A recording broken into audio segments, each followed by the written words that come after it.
కుళ్ళిపోయినట్టు లాంటి kind of smell, బట్టలు ఆరలేనప్పుడు వస్తుంది కదా స్మెల్, అలాంటి స్మెల్ వచ్చింది. మేబీ ఇల్లు క్లీన్ చేయలేదేమో అనుకుని తన రూమ్కి వెళ్ళిపోయాం. అలా కొంచెం ఎలా జరిగింది ఏంటి అని చెప్పి అడిగాం, యాక్సిడెంట్ ఎలా జరిగింది ఏంటి అంటే ఏమో తెలీదు ఎలా జరిగిందో, అసలు పడిపోయాను ఇంకా అలా జరిగింది అని చెప్పాడు. దాని తర్వాత కొన్ని మాటలు అలాగా కొంచెం కన్వర్జేషన్ అయిన తర్వాత ఏమైనా తిన్నావా అని అడిగాను నేను. అడిగితే లేదు ఏం తినలేదు అన్నాడు.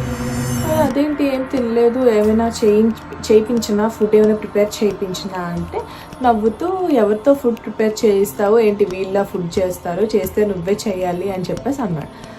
నాకు అర్థం కాలేదు ఏంటి ఇలా అంటున్నాడు.